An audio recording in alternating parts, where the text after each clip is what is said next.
साथियों नमस्कार। बीपीएससी आयोग के द्वारा 72वीं बीपीएससी के लिए नोटिफिकेशन जारी कर दिया है। आप देख सकते हो कि आयोग के द्वारा अपने ट्विटर हैंडल पर एक पोस्ट शेयर की गई जिसमें क्लियरली बताया गया कि 72वीं बीपीएससी के लिए 1230 पदों पर टोटल पद बहुत अच्छा पद आया है। यानी कि 1000 से ज्यादा वैकेंसी है। 70वीं बीपीएससी भी बिहार के विद्यार्थियों के लिए सुनहरा रहा। 71वीं बीपीएससी में भी अच्छी सीटें रहीं और अब 72वीं बीपीएससी में भी जैसी कि कयास लगाए जा रहे थे, जैसी कि संभावना बताई जा रही थी कि कुल 1000 से ज्यादा सीटों पर वैकेंसी आने वाली है, यहाँ 1230 पदों पर वैकेंसी आई है। आवेदन की जो प्रारंभ की तिथि है वो 7 मई 2026 है और आवेदन की जो अंतिम तिथि होने वाली है वो 31 मई 2026 है। और आपको मैं बता दूं कि जो परीक्षा होने वाला है, एग्जामिनेशन शेड्यूल्ड है 26 जुलाई। यानी आपके पास लगभग 80 दिन है इस पूरी परीक्षा के लिए अपने आप को बेहतर रूप से तैयार करने के लिए। एक बहुत गोल्डन अपॉर्चुनिटी है। और जैसा कि आप सभी जानते हो कि बीपीएससी वाला हमेशा विद्यार्थियों के हित में एक बैच लेकर आती है, जिस बैच का नाम होता है निर्णायक बैच। तो हम बहुत जल्द निर्णायक बैच के साथ मिलेंगे ताकि आपकी अंतिम समय की तैयारी को हम बेहतर बना सकें, उसे बेहतर रूप से आपके लिए पूरा कर सकें। आप देख सकते हो एकीकृत 72वीं संयुक्त प्रारंभिक प्रतियोगिता परीक्षा। और देखो अब मैं यहाँ पे बताता हूँ कि कौन किस पद के लिए कितना पोस्ट आया है। टोटल पोस्ट कितना है? 1230 पोस्ट रहा है। लेकिन आप यहाँ पे गौर करोगे तो अनुमंडल अनुमंडल पदाधिकारी वरीय उप समाहर्ता, जिसे हम एसडीएम कहते हैं, तो एसडीएम के लिए जो लेवल 9 की जॉब है, इस जॉब के लिए विद्यार्थी बहुत मेहनत करते हैं और हजारों लाखों विद्यार्थी लगातार परिश्रम कर रहे हैं इस जॉब के लिए। आप देखिए यहाँ पर टोटल सीट जो है 100 है, इसलिए एफडीएम का टोटल पद 100 पद पर एसटीएम की वैकेंसी आई है। ये बहुत बड़ी खुशखबरी है, जिसमें से आप देख सकते हो कि अलग अलग पोस्ट हैं। जैसे 40 पोस्ट जो है वो अनारक्षित है, यानी कि अनरिजर्व्ड कैटेगरी में है। 10 जो है वो ईडब्ल्यूएस के लिए है, 16 शेड्यूल कास्ट के लिए, 1 शेड्यूल ट्राइब के लिए, ओबीसी के लिए 18 है, पिछड़ा वर्ग के लिए 12 है और पिछड़े वर्गों की महिलाओं के लिए अलग से 3 सीटें यहाँ पर रखी गई है। और इसी में भी देखोगे कि बिहार प्रशासनिक सेवा के लिए ये बातें निकाला गया। तो 100 पोस्ट टोटल वैकेंसी रिलीज किया गया है। ये तो बात हो गई। दूसरा, डीएसपी डीवाईएसपी का पोस्ट, ये भी लेवल 9 की जॉब होती है और यहां भी आप देख सकते हैं कि टोटल 22 पदों पर डीएसपी के लिए निकाला गया है। और अगर आप डीएसपी के लिए फॉर्म भरना चाहते हैं तो 20 साल की एज में भी फॉर्म अप्लाई कर सकते हैं। कितने साल की एज में? 20 साल की एज में फॉर्म अप्लाई कर सकते हैं। लेकिन एसडीएम के लिए जो आपकी मिनिमम एज होनी चाहिए वो 22 वर्ष होनी चाहिए। इसके अलावा रेवेन्यू ऑफिसर्स, आरओ, राज कर सहायक आयुक्त वाणिज्य कर विभाग, इसके लिए टोटल 76 पोस्ट है। ये भी लेवल 9 की जॉब है, ये भी काफी बढ़िया है।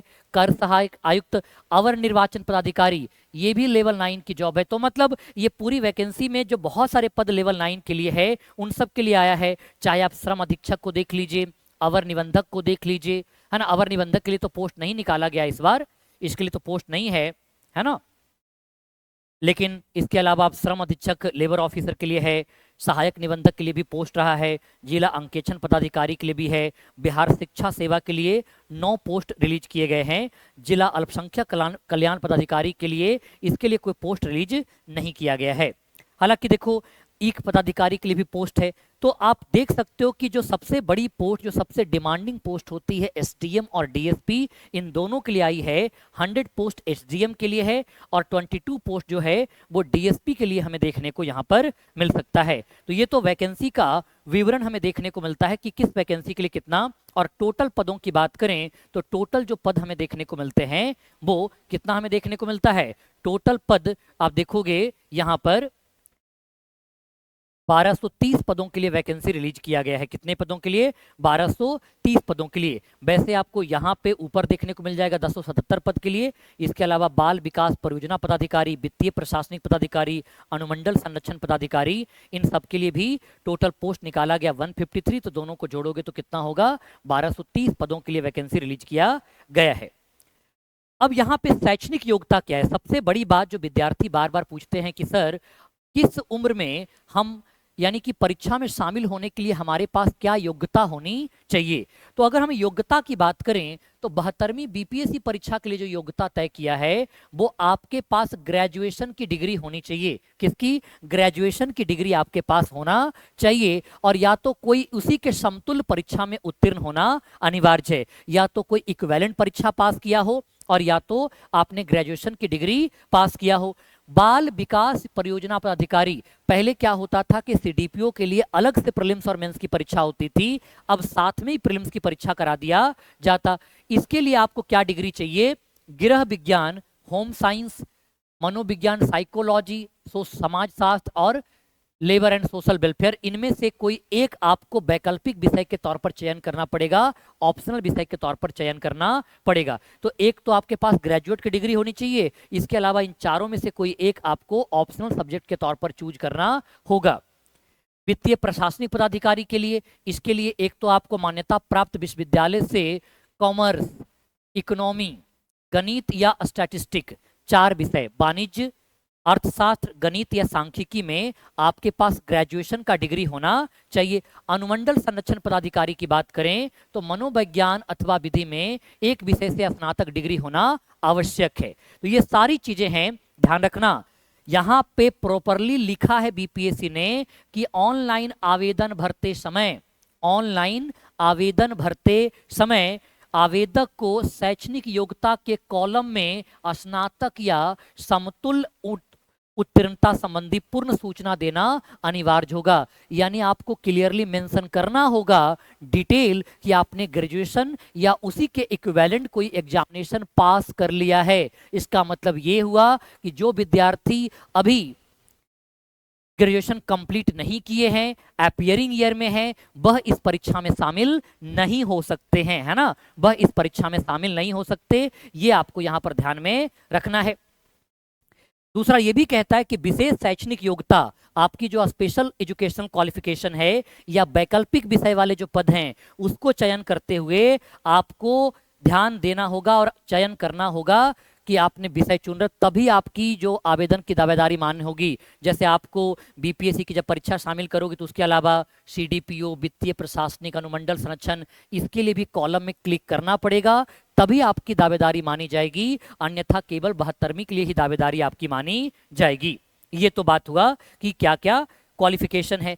इसके अलावा होता है कि आरक्षण का लाभ, तो आपको पता होना चाहिए कि आरक्षण का लाभ अगर आप बिहार का निवासी हो तभी बिहार की सेवाओं में उठा सकते हो, अगर आप दूसरे राज्य के हो, क्योंकि दूसरे राज्य वाला भी विद्यार्थी इस 72वीं बीपीएससी की परीक्षा में शामिल हो सकता है। लेकिन क्राइटेरिया और कंडीशन क्या है? क्राइटेरिया और कंडीशन है कि उसे अगर दूसरा राज्य का है तो वो जनरल कैटेगरी, अनरिजर्व्ड कैटेगरी के तौर पर माना जाएगा, वो आरक्षण का हकदार नहीं होगा, आरक्षण का लाभ प्राप्त नहीं करना होगा।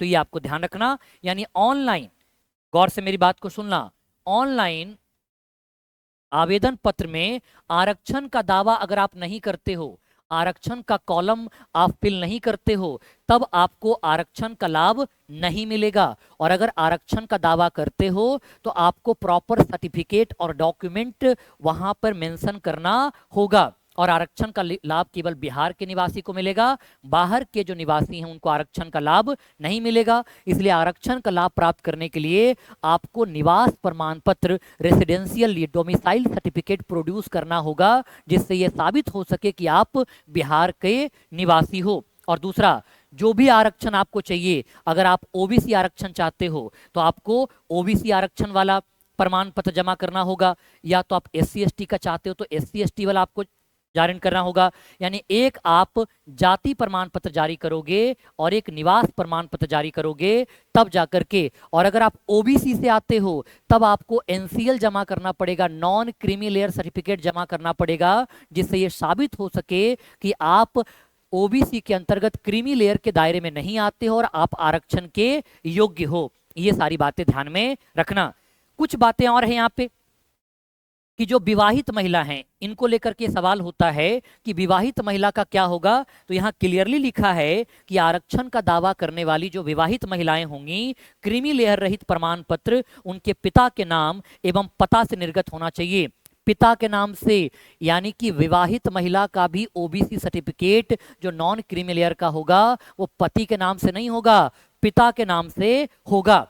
और अगर आप नहीं प्रस्तुत करते हो तो आरक्षण का लाभ आपको नहीं मिलेगा, ये बात आपको ध्यान रखना। और ये भी लिखा है कि जो जनरल कैटेगरी के अंतर्गत ईडब्ल्यूएस आते हैं, आर्थिक रूप से कमजोर वर्ग, वहां क्लियरली लिखा है कि 26/2/2019 के आलोक में आर्थिक रूप से कमजोर वर्ग के लिए नियमानुसार आरक्षण के लिए आपको ईडब्ल्यूएस सर्टिफिकेट भी जमा करना होगा, तभी आप ईडब्ल्यूएस आरक्षण का लाभ उठा सकते हो। ये सारी बातें आपको ध्यान रखना और आपको सर्टिफिकेट जमा करना है, ठीक है। और यहाँ पे कोड भी है, जैसे अनरिजर्व्ड है तो उसके लिए यूआर कोड है 01, शेड्यूल कास्ट के लिए कोड 03, तो ये प्रॉपर कोड भी मेंशन किया गया। जैसे 07 है तो ईडब्ल्यूएस के लिए है, पिछड़े वर्ग की महिला के लिए 6 है, पिछड़ा वर्ग के लिए 5 है, एक्सट्रीमली बैकवर्ड क्लास के लिए 4 है, शेड्यूल ट्राइब के लिए 3 है, तो ये भी यहाँ पे मेंशन प्रॉपरली किया। इसके अलावा यहाँ पर और क्या बताया है आप देखिए,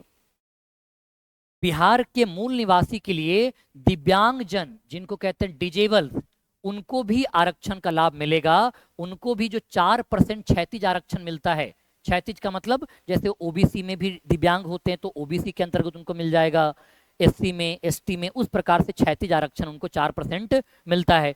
तो उनको क्या करना पड़ेगा, दिव्यांगता प्रमाण पत्र प्रस्तुत करना पड़ेगा, एक जो सीएमओ के द्वारा, चीफ मेडिकल ऑफिसर या तो सिविल सर्जन के द्वारा एक आपको दिव्यांगता का प्रमाण पत्र प्रस्तुत करना पड़ेगा, तभी आप आरक्षण का लाभ ले सकते हो, अदरवाइज आप आरक्षण का लाभ नहीं ले सकते हो, ठीक है। ये सारी बातें यहाँ पर प्रॉपरली मेंशन किया है कि आरक्षण का लाभ किसको मिलेगा।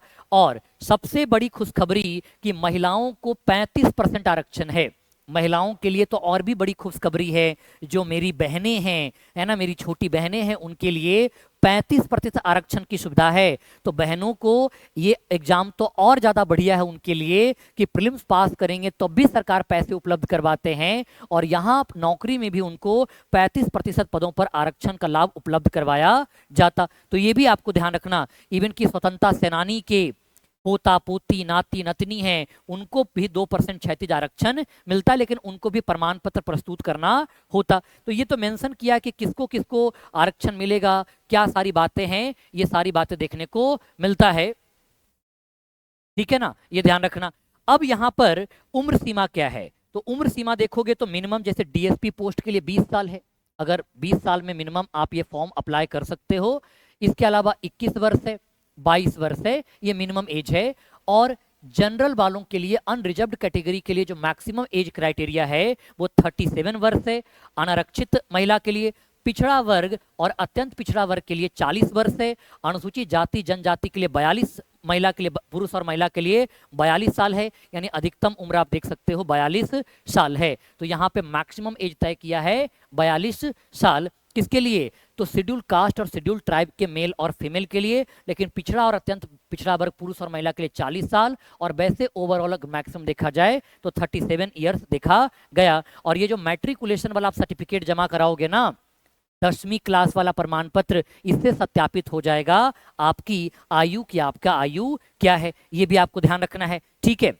यहाँ पे अभी जो सरकार कुछ बदलाव लेकर आई थी कि कार्मिक एवं प्रशासनिक सुधार विभाग के अंतर्गत, जैसे बिहार सरकार के सरकारी सेवक, बिहार सरकार के यानी कि बिहार सरकार के अंतर्गत जो सरकारी पदों पर काम कर रहे हैं, उनकी पूरी सेवा अवधि में आयोग द्वारा प्रतियोगिता परीक्षाओं में सम्मिलित होने के लिए अलग अलग अधिकतम 5 अवसर ही मिलेंगे। यानी जो लोग सरकारी सेवा में शामिल हैं वो केवल 5 बार ही इस परीक्षा में शामिल हो सकते हैं, 5 बार के अलावा परीक्षा में शामिल नहीं हो सकते हैं। और ये 5 अवसरों की गणना जो है संकल्प निर्गत होने की तिथि के बाद से प्रारंभ होगा, यानी जिस दिन से आप सरकारी सेवा में शामिल होते हो बिहार सरकार की सेवा में, उस दिन के बाद से आपको 5 साल का नौकरी यहाँ पर देने को मिलेगा। तो ये भी आपको ध्यान रखना। और सरकारी सेवकों को प्रतियोगिता परीक्षा में भाग लेने के लिए 5 साल आयु में भी छूट मिलता है। सरकारी सेवक को क्या मिलता, 5 साल आयु में भी छूट मिलता है, ये भी ध्यान में रखना है। लेकिन अगर मान लो कि आपने 5 अवसर पहले ही प्राप्त कर लिए हैं तो यह आयु वाला सीमा आपके ऊपर लागू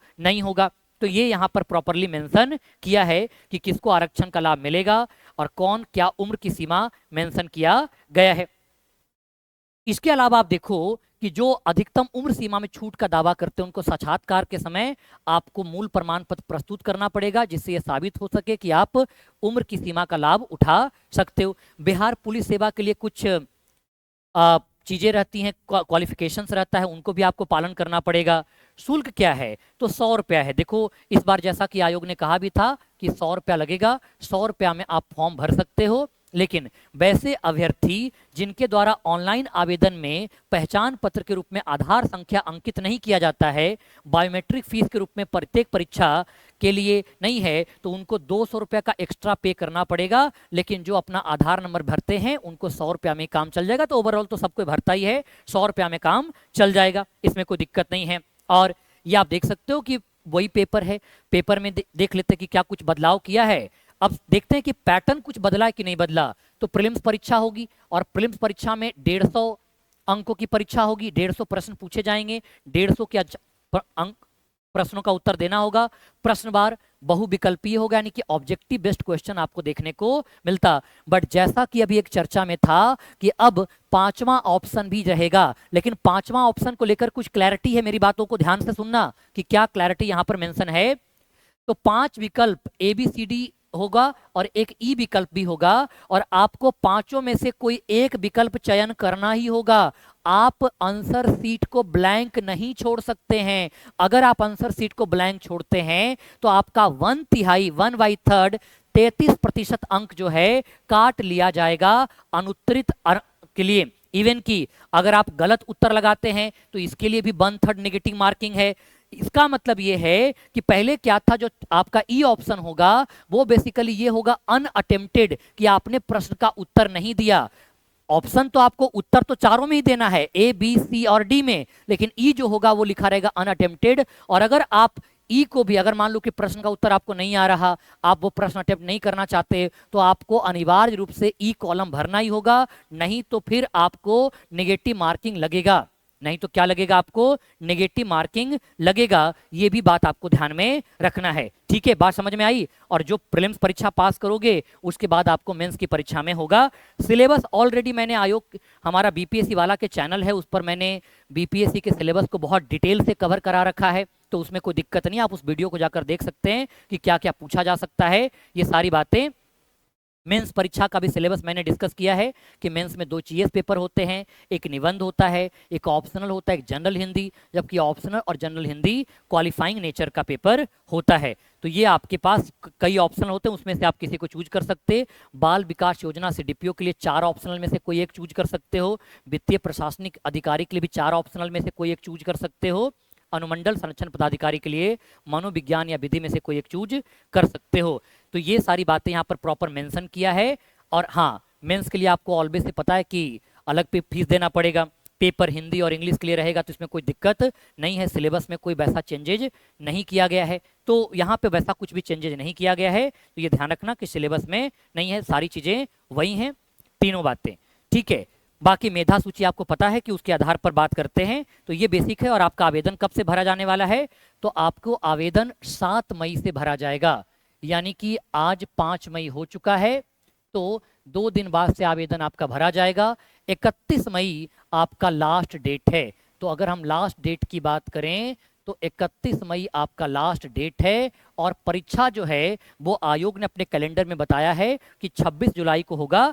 यहाँ पे प्रॉपर चीजें आपको मेंशन किया गया। बाकी वो पुरानी तरह है, एक वीडियो आपको मिल जाएगा कि आपको पेपर भरने के लिए किन किन बातों का ध्यान रखना। इवन कि मैं एक वीडियो भी बना दूंगा कि आपको क्या क्या ध्यान रखना है, कैसे कैसे फॉर्म अप्लाई करना है, हर स्टेज पे लेकर। बहुत जल्द, आज से कल तक मैं एक वीडियो अपलोड कर दूंगा, वो आपको 30-35 मिनट की वीडियो होगा। हर एक स्टेप की जानकारी मैं आपको दे दूंगा ताकि आपको कोई दिक्कत ना हो, कैसे OTR भरना है, ये तमाम सारी बातें। तो विद्यार्थियों, इस बार का पेपर 72वीं बीपीएससी आपके लिए खुशखबरी भरा होने वाला है, काफी महत्वपूर्ण होने वाला है, क्योंकि आयोग ने 1230 पदों के लिए वैकेंसी रिलीज किया। तो अब कुर्सी की पेटी बांध लो, क्योंकि मौसम बिगड़ने वाला है। लेकिन जब भी आपका मौसम बिगड़ता है तो बीपीएससी वाला आपका हाथ थामने के लिए हमेशा तैयार रहता और अपने पुराने जो संकल्प को पूरा करते हुए बहुत जल्द हम निर्णायक बैच के साथ भी मिलेंगे, जहां आपकी एमसीक्यू प्रैक्टिस बेहतरीन करवाई जाएगी